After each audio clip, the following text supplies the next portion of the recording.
Well, climate change is a very serious global problem which is affecting the entire world and the humanity. It has no historical precedence. It's a new problem which the civilized mankind, is supposed to be facing. And it has a multi-dimensional impact on every facet of human life. Not only of human life, even of the plants and animals, on them also.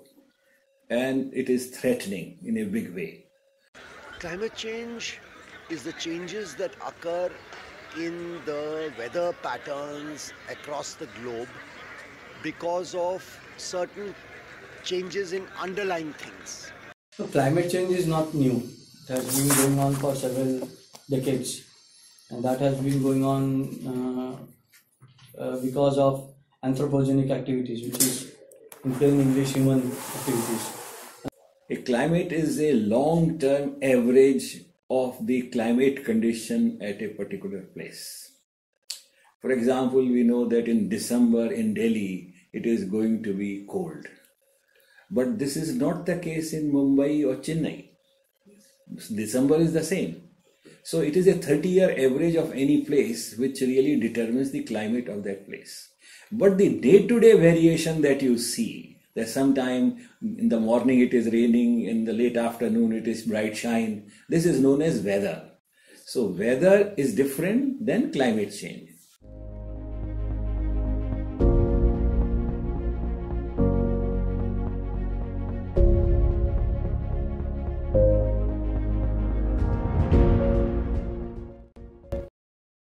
There are two broad causes for the climate change which have been recognized by all the scholars who are working on this. One, of course, is the industrialization coupled with the technological development, because it's the technology also which is affecting the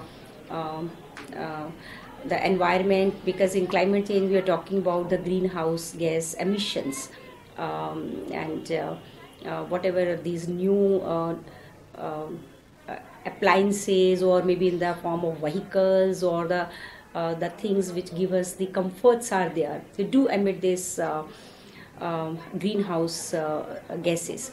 The average temperature of the earth is changing because we are emitting large amount of carbon dioxide and other greenhouse gases.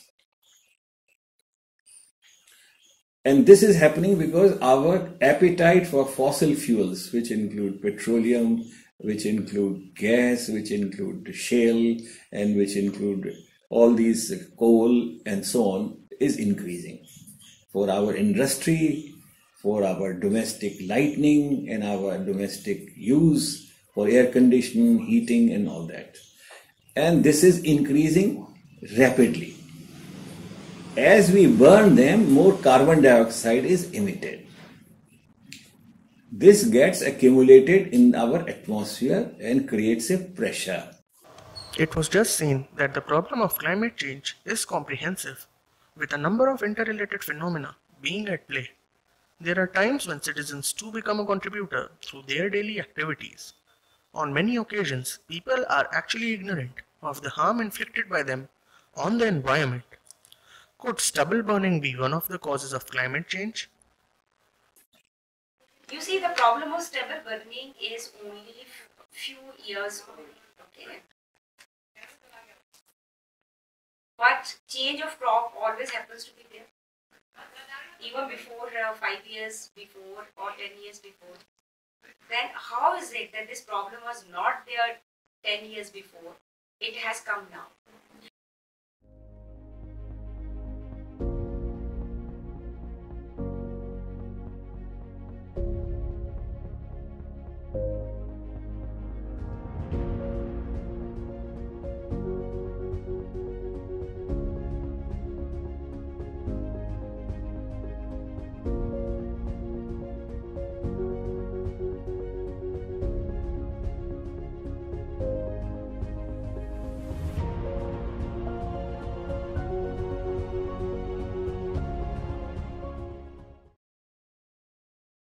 So they have to cut the crop immediately because of the lack of that particular time. So the one of the easiest method is to burn it. If they really cut it and then use it for certain other kinds of the purpose, it takes time. And because of the lack of the less time between two crops, because they have to prepare the land for the other crop, and they will prepare it by whatever cheapest methods are there. They are concerned with themselves, and it coincides then our other festival, which is Diwali herein. So stubble burning happens to be a problem since that particular time after the enactment of 2008 Act. One of the reasons for climate change, or the potential reason of the climate change, is a biomass burning. What our farmers are doing. We cannot hold responsible them. Why? Because they need the clear field for the next crop. So they are burning their residues, biomass residue of the previous crop, so that they can get the clean field for taking up the next crop. Now, it is for the scientific community and the policymaker to give the solution of this biomass management to them, or to give them incentive.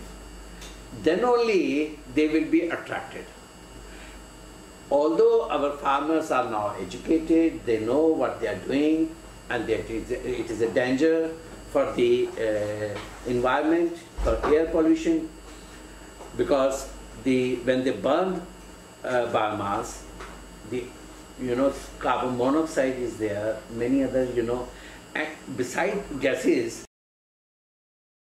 Plants flower and fruit when they get a particular temperature in the environment. And if the temperature increases, then their metabolic activity changes. And when it changes, the amount of fruit they are going to bear, or the amount of crop seeds that they are going to produce, gets affected. And for each degree of rise in temperature, approximately 10% of food production decreases. Because currently, under the circumstances, the summer temperature or the flowering temperature at the time these crops plant flower is just right. But as soon as we find that now the temperature has increased, it has exceeded their tolerance level, and therefore crop production decreases. The seeds become little shrivel, they do not fill fully, and therefore the farmer's income goes down. As the farmer's income goes down, their income ultimately becomes a national income, and economy suffers. The monsoon patterns have been really paradoxic over the last few years. A case in example is Chennai, which faced severe floods in 2016 and equally catastrophic droughts in 2019. The relief and rehabilitation measures also amount to hardships beyond the ecological costs. So, does this have repercussions across economic and social fabric? Actually, I'm basically from Tamil Nadu, right? And when I came to Delhi, I was really shocked to see all the trees, which are supposed to be in green in color, but not so. The green that I see, visualize, is not exactly the green what is there in our perspective, according to the basic colors, right? Now, the pollution is so much, it has affected the land pollution is there, air pollution is there, and the water pollution is there. All these pollutions definitely is going to affect every one of us. So by the usage of cars and all the modern equipments or the gadgets, we are only polluting the atmosphere. So thereby the carbon dioxide emission is much more. And the minute you start inhaling that, that's going to affect your health. And of course the children, at least we, to an extent, we'll be able to manage them. But then children, they can hardly bear it. Look at it, look at ourselves. We say a temperature of 98.6 is what is we call normal, and our body maintains that temperature. If that temperature were to go up by 1 degree, we say we are sick.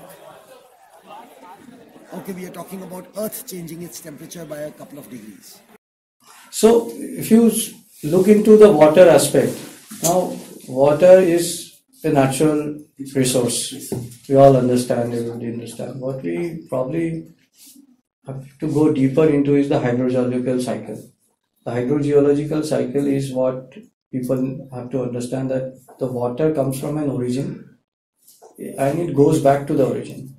Now, what does humans we do with our activities? We break that cycle.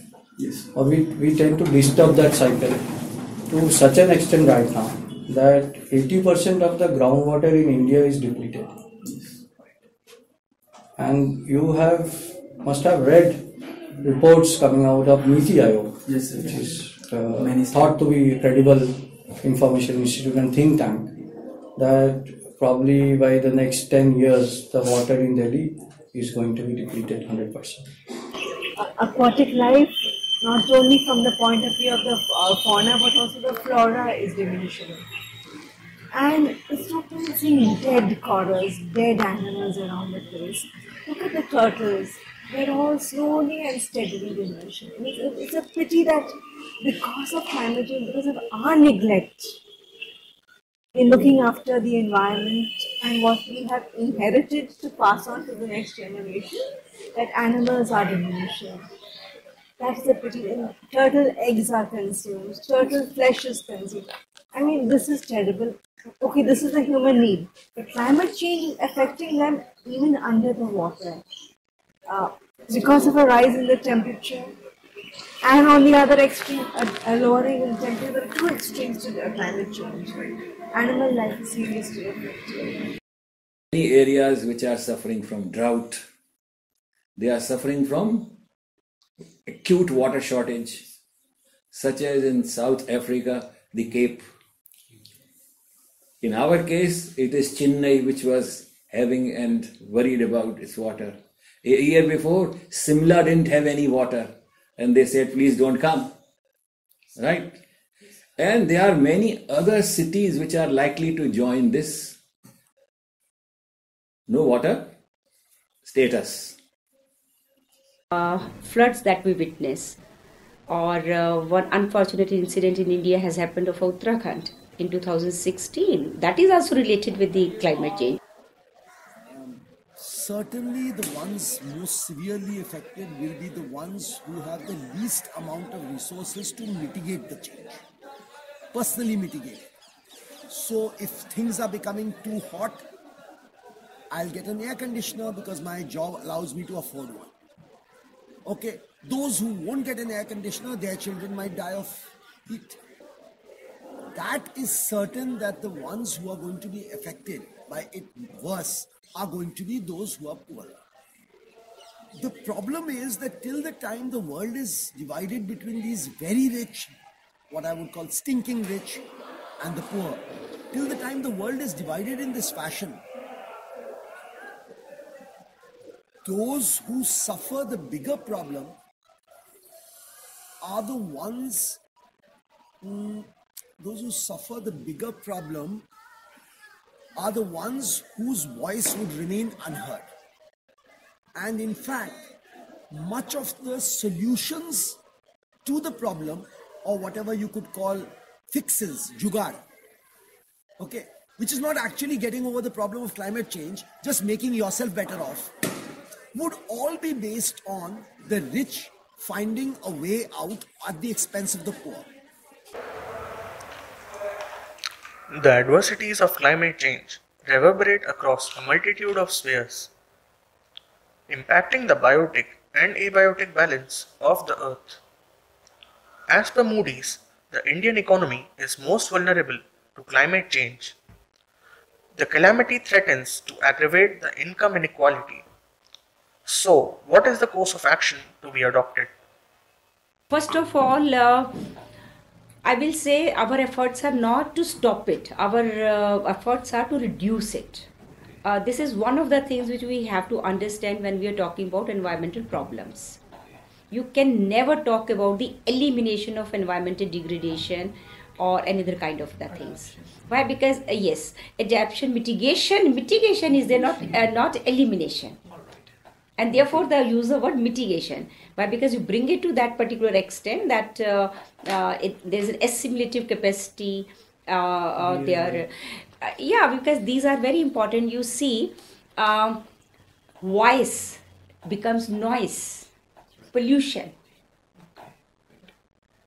Voice per se is not there. Voice when crosses that decibels is pollution. We don't have to eliminate the voice. We have to eliminate the noise. So when we talk about climate change, we talk about two aspects. One is adaptation and then is mitigation. So both goes hand in hand.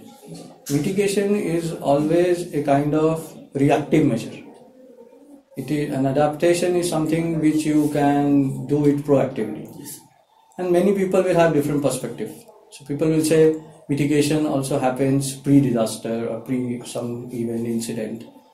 But they are interchangeably used. So for the mitigation aspect, what is important to understand is how are we going to tackle climate change as a whole, not just one single entity. So when we talk about mitigation and adaptation, we have to understand the whole ecological aspect, the social aspect, the cultural aspects. Without knowing the social, cultural, technological and the ecological aspect, mitigation and adaptation cannot be planned. So first we have to understand the whole ecosystem to plan in a better way for mitigation and adaptation. We have the natural phenomena and the anthropogenic. We can control the anthropogenic things, but natural disaster we cannot. But we have to develop a resilient, different kind of system, and we have to find out adaptation, how we can work along with the thing, because we cannot do anything about the natural disaster. So what is happening now? The early prediction system, the disaster management system are coming up. By that, the local community, the bureaucrats, all this sector, they get information, and by that they keep themselves ready that yes, this is a rainy season, this is the time of the landslides, and then okay, that is the way we need to keep ourselves ready, because we cannot stop it, but we can wisely behave on the way. As you already know, that the traditional fuel is ultimately exhausted. And the way we are using this traditional fuel, we will be very soon exhausting it. And for future human habitats, we are left with a very less amount of that. So this is very high time that we should switch over to the renewable sources of. This has been a matter of concern long back, particularly from 1992, the Earth Summit, we call it Earth Summit, which happened there at Rio de Janeiro, which has given rise to one binding agreement, as we say, the hard law. And thereafter in 1997 came the Kyoto Protocol, which was primarily on this climate change. UNFCCC was a document, and in Kyoto Protocol one concept was introduced, which is known by CBDR, that is common but differentiated responsibility. And this was one of the measures, I will say, to tackle the climate change. Because as I said, climate change is a global problem, but each one has contributed in a different manner, in a different proportions. The whole concerns of the environment before 1972, when there was a Stockholm conference, has generated heated discussions. The Paris Climate Agreement of 2015 is a very landmark development, where the global community has agreed to cut down their use of fossil fuels. And it is at that point of time, every country has voluntarily declared that how much reduction they are going to do and what kind of carbon sink they are going to create in their countries. Sink means drawing carbon dioxide from the atmosphere and locking it. And one such method is to grow trees so that they take carbon dioxide, make wood and biomass, and the carbon dioxide is locked. Even if we do more than what we have said, problem is not going to be solved. We are going to be sufferer. What is required? And then on the top of it, US has decided not to commit themselves any further. In fact, they have withdrawn from Paris Agreement officially. And to my mind, this is a very irresponsible decision which they have taken. And since US some leadership role in the world, there are many other countries which are also behaving, or those which are hesitant have become far more confident of not really contributing and taking care of their commitments. So we have a national action plan on climate change, and even before Paris we had a national action plan on climate change. While we are making plans for climate change, it's more important to integrate climate action in every single policy. So nothing should be built or developed without keeping in mind climate change. Prevention of climate change requires every citizen to change from within. Sustainable usage, elimination of consumerism, and reduction of carbon footprint are the need of the hour. It is now upon the youth to fight the war that their elders once waged. I think we're probably the biggest stakeholders because it's quite simple. The people who are making decisions are going to have a shorter lifespan than the youth, right? And the relevance or the problem that the impact of climate change poses, the people to be impacted the most are going to be the youth, right? But what we have is that we have much older people who have never had to worry about climate change, and they're decision makers, and they're the primary drivers of decision making everywhere in the world, right? So when they are taking decisions, and it's still not enough to address climate change effectively, right? Then obviously there's a problem. So even though young people are coming up and saying that yes, we need to change, and so that's creating awareness. But just creating awareness is not enough. So we have to be more involved in the policy process. We have to engage more with decision makers and policy makers. Actually, it is your future. The youth has to be extremely conscious about climate change, and I'm very hopeful actually because the youth has certain qualities, and I think the youth will play a big role because the young people are always impatient. If I tell you that yes, there is a problem related to climate and we are going to have a seminar next year and we'll discuss this, you are not going to listen to that. You will want action now. And I think sometimes you may see the change in the government and sometimes you don't. But what is more important is to build that sense of community with a shared purpose. Because to have young people coming together is a fantastic thing. To have people coming together for a social cause is even better, because none of those students need to be out there. It's not like they're getting paid for it. It's not like they are going to get better grades or anything. They're just there because they care about an issue, and people are looking down on young people agitating it. Now you must be aware of all the youth movements that are taking place, the Fridays for Future, the Extinction Rebellion. That is one of the good things that is happening right now. The youth are aware, and their movements, their work is influencing policies. I can take the example of Extinction Rebellion. What they have done is that they have influenced the UK government to take up climate change matters. I think way forward is very clear. First of all, since most of this problem, the cause lies with the industrialized countries, therefore they must really assist the developing countries by providing financial assistance and transfer of technology without IPR and without barriers. This is number one. Second, each one of us has to look into our daily activities. We must consume as much water, only as much we need. We should not waste food, because growing food also requires fossil fuel and carbon dioxide emission. So take only in your plate as much as you want to eat, but don't waste. Sometimes people say what the government is doing. Government is a small group of people. But the carbon dioxide emission is coming from activity of each one of us. So I think each one of us have to take this step. While you are climbing and going to the first floor, second floor, don't use lift because it uses energy. This electricity comes by burning coal, and therefore as you are going up and down, somewhere carbon dioxide is emitting. So staircase is much better because it gives you health as well as it really saves.